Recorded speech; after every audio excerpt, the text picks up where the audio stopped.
comment, subscribe. Elizabeth. Hey, what's up? Hi, I'm Adele. Dennis. Hello. Chris. Hey, it's possible. Other Chris. Hello, everyone. Hey, we are here at breakfast. The food is amazing, by the way, right? What is the name of this special kind of pancake they have here? What's it called? Blini. Lili. It's great. Yeah, it's amazing. Like crepes. Explain. They're like crepes. Crepes. Yeah. Yeah, well, they're great, is what they are. So, yeah. No, we're having a great time. The breakfast here is just utterly amazing. So, I know you all are back in the United States. It's probably like almost midnight there or something, but it's 1 in the morning, but it's 9:31 a.m. here in Sochi, and we are enjoying our lovely, lovely breakfast. The fruit, they always have grapefruit that is very, very amazing. They always have a number of other things that's amazing. So, anyone else want to comment, share anything? Here at our lovely breakfast. Here, I'll show you. That's like the buffet where you get your breakfast from. They're very, very great. Very, very great. What is the name of that juice you've got? Compote. Okay. What's the difference between that and compote? Oh, well, all right. Shows what I know. There you go. It's really, really great. And the fruit juice, the everything. Anyone else want to tell us how their week's going? Or I guess I can pass the phone around. Here, go ahead. I'm trying to find my program. Oh, okay. Sorry. Okay, go ahead. What's on your mind, Chris? So happy to be here. Welcome to Russia. This place is unbelievable. Everybody wants to talk shit, but the truth is, this place is first world par excellence. You can't believe what we're seeing here. It's absolutely amazing. Good stuff. Good stuff. What's up, Noah? It's absolutely wonderful. We're meeting so many great people, and everybody is so excited to see Americans. You would be surprised. We have a lot to gain from working with these people, and it's just a shame that people don't want to do it in the U.S. It seems. So you'll notice we're all wearing our uniforms. They gave us uniforms. I think I showed them on an earlier stream. But what does it say on the back of our uniform? What is the phrase? Everyone matters? Okay, so I'm going to stand up and turn around, show them, here, I guess you can, there we go, now it's facing front. You can show them the back. Yes. Yes, everyone matters. Very, very cool. Very, very cool stuff. And what's on your mind, Elizabeth?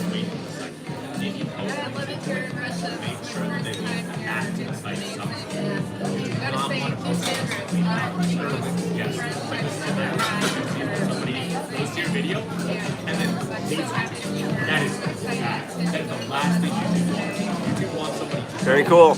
Yeah, so on the agenda today, they've got a special culinary workshop about Russian food. That's kind of why we're talking about the breakfast food. Can you tell us about that workshop that they're doing today?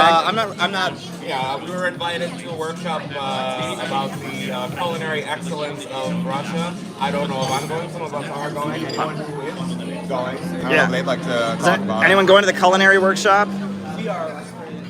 Okay, so tell us about it. It's all we heard that it was at noon, and it's like all the different cuisines, the regional cuisines of Russia. We're gonna try them all around for lunch. It should be good. It should be nice. And it's from like Vladivostok? That was one of the things that said like, I don't know. It should be in your telegram, but hold on, I'll pull it up. Because it's like Maybe down the Vladivostok was one of the names they listed, but there's other. Okay. Says main table of Russia, opportunity to get acquainted with the culinary traditions and cuisines of the peoples of Russia from Vladivostok to Kaliningrad. Okay. For free. Very good. Yeah, well, we saw a special exhibit by the city that used to be called Gorky. What's it called now? Nizhny Novgorod. What's it called? Nizhny Novgorod. Yeah, and we went in. It was really beautiful. And it's the hometown of Maxim Gorky, the writer. And it's also a very industrial city. They were calling it Russia's Detroit. And they have a whole like special building at the festival. Very nice. We're going to go back there. It was really, really great. And there's just so much. I mean, last festival I went to in 2017, it was mainly all just in one building. There's like 20 buildings this time. Like, I don't know how we're going to have a chance to see it all. Right? There's just so many different buildings, but we're going to try to visit different buildings. We have to pick and choose. Yes, we have to pick and choose what we're going to see. I'm having a hard time deciding what I'm going to do right now because there's so many things going on that I'm really having a hard time. Yeah. So, yeah, me too. I don't know exactly what I'm going to do, but there's a lot of opportunities. I got to see the practice of the opening ceremony last night. Very beautiful. And then tonight, the actual opening ceremony is happening. We understand the Russian president is going to give a speech to the opening ceremony, so that'll be very, very exciting. You were at the practice of the opening ceremony with me. Tell us what you thought. It was magnificent. I mean, it put Cirque du Soleil to shame.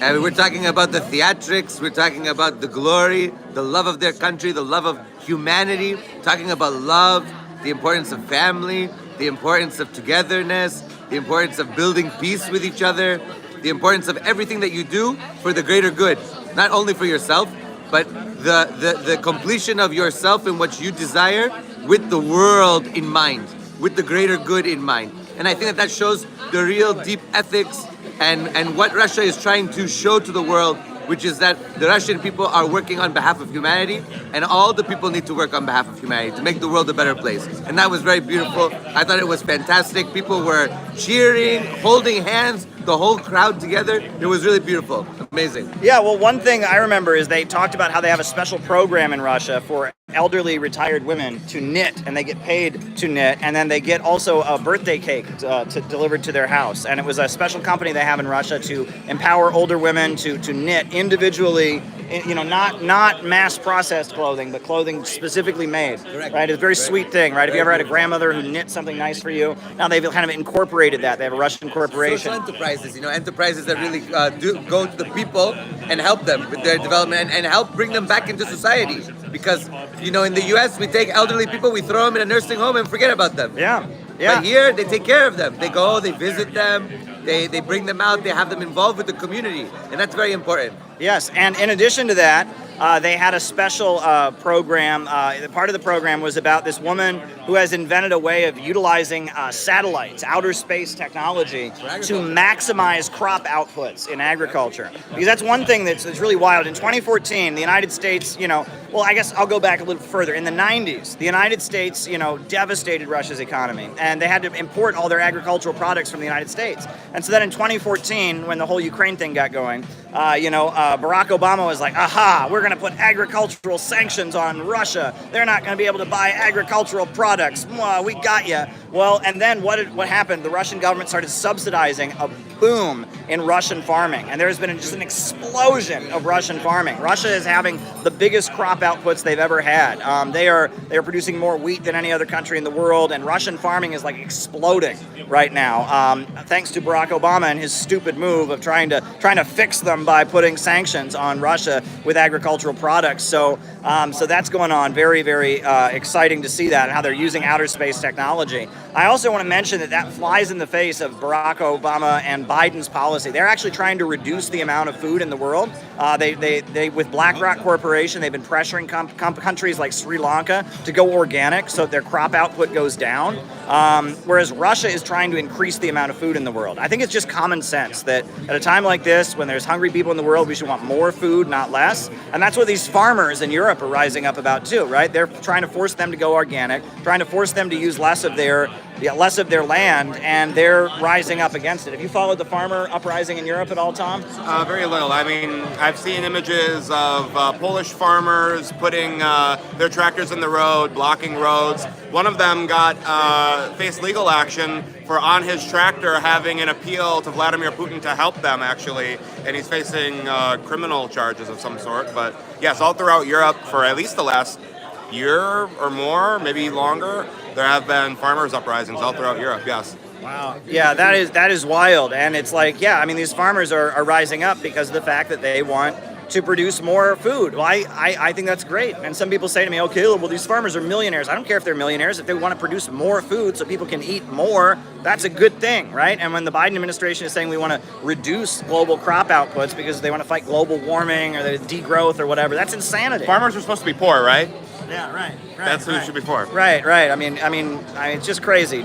So, I think it's really, really exciting to see. Also, in the program that they did, they had like a famous opera singer at one point, like singing above the ocean or something. It was like she was like, what was that part with the woman? She was like an opera singer, right? She was like singing in the clouds. Do you remember that part of the program? Yeah. It was basically like the height of talking about love and togetherness, and so they started doing an opera. It was very beautiful. Nice. Very beautiful. Magical. Nice. Great.